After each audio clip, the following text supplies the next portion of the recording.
I'm going to show you how to glaze something with some very intricate texture to it. You want to be able to get the glaze into that area there so that, let's say you're using a different color, you don't end up with white parts, and say I wanted to do these roses in red, then I would want that glaze to seep into those areas. Notice that I've taped off the foot of the bowl. That's going to help me a little bit when I start applying the glaze a little more freely. The first thing I'm going to do is I'm going to get my glaze, which I've just gotten directly from the bottle, a little bit of water, and a dish to mix it in. What I want to do is mix a watery glaze that fits into all of these nooks and crannies here. So I'm going to take some glaze, and I'm going to take a little bit of water,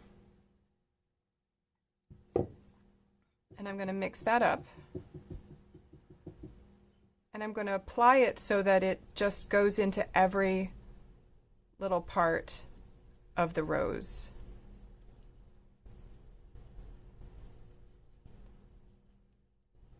I want to make sure that it coats every single little area of this texture.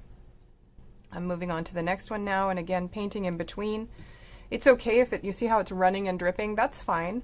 It doesn't matter because I'm going to end up painting my 3 coats of glaze onto the rest of this flower bowl, but I want to make sure that each of these flowers, first of all, has some glaze on it. And you can see I'm using quite a lot of this. If I was doing this in a color, it would be easier to see where I have painted and where I haven't painted, but I had already decided I wanted this bowl to be white with white roses, so unfortunately I'm working with white here, which is much harder for you to see. But hopefully you're getting the idea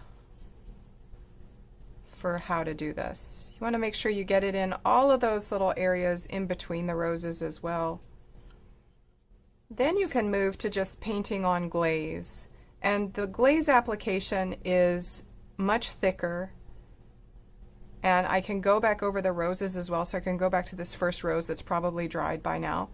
I don't want to overload it, but I want to at least paint it on the edges so that the edges are shiny. When you water down this stroke and coat, it tends to get a little less shiny. So by applying it on thickly to the places that are showing most prominently, I'll end up having that shiny look that I'm looking for here. I don't want too much glaze to pool into the flowers. I don't want to lose my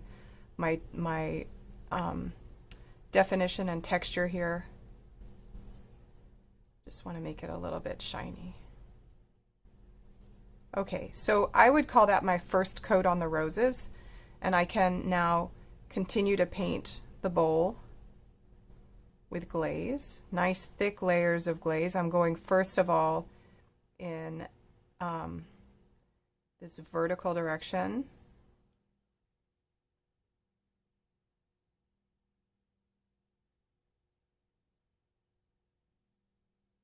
Trying not to have too many brush marks.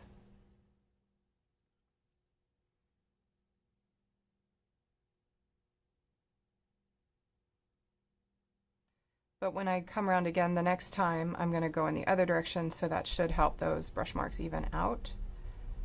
I'm going to come in under here next to my foot and make sure that there's plenty of glaze in under the roses.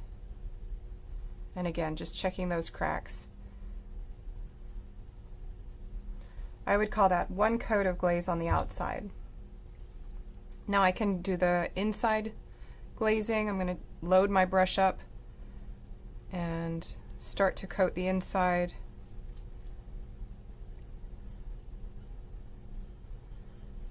And I'm going horizontally with these brush strokes.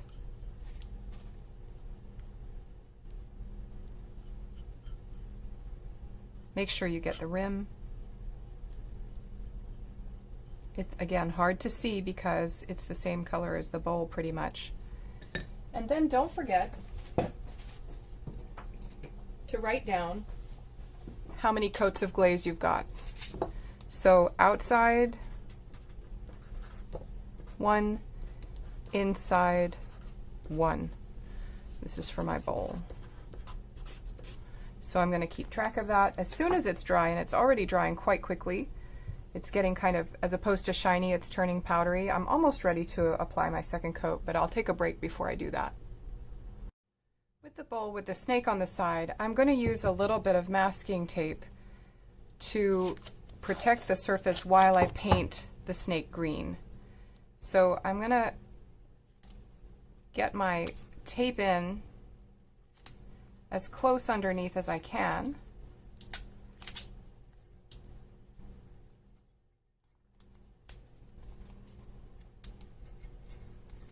So that when I paint him green, I don't get it onto the bowl, which I plan on painting white at this point.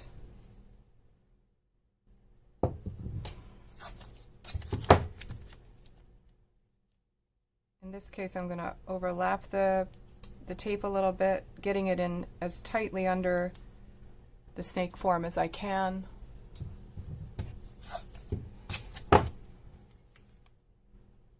Anywhere where my paintbrush might slip, I'm going to put a little piece of tape.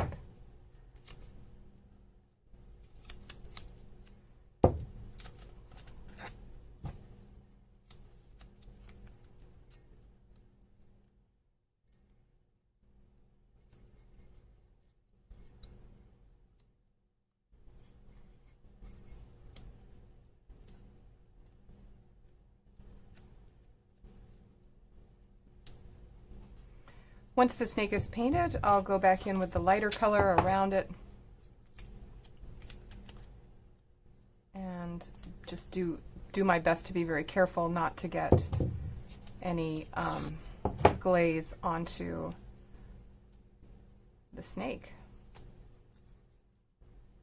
Okay, and then I think I'm going to put something here on the inside.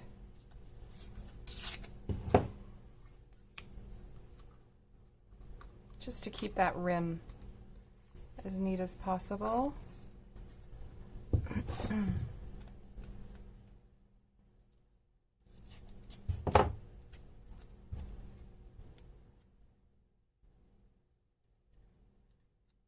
Okay, now I'm ready to paint the snake. I'm going to start applying the glaze to this little pot that has a snake handle on it. And I have taped around the snake so that I have protected this surface. I want to just get the glaze onto the snake. And you know, you may not have a wide variety of brushes at home, so I'm just going to be using this big brush that I have and being very careful to apply the glaze as closely to the snake's body as possible.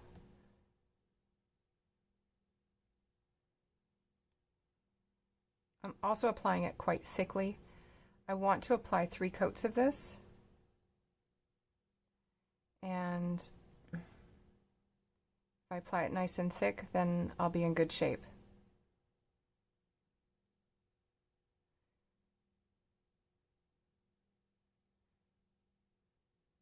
Okay, now I'm going to move down the body a little bit. I want to make sure that I get inside as well as under. No white spots. I don't want to leave any white spots behind because it ends up being so starkly obvious that you missed a spot after it gets fired. This color that I'm painting on will intensify in color, and it will also become very shiny.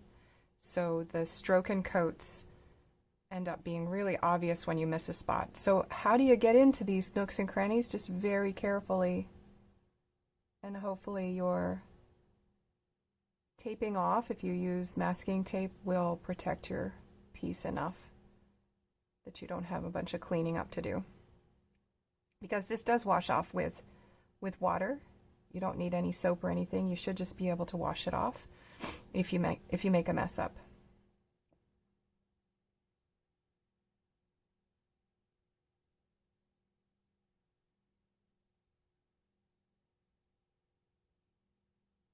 Okay, That's my first coat on my snake.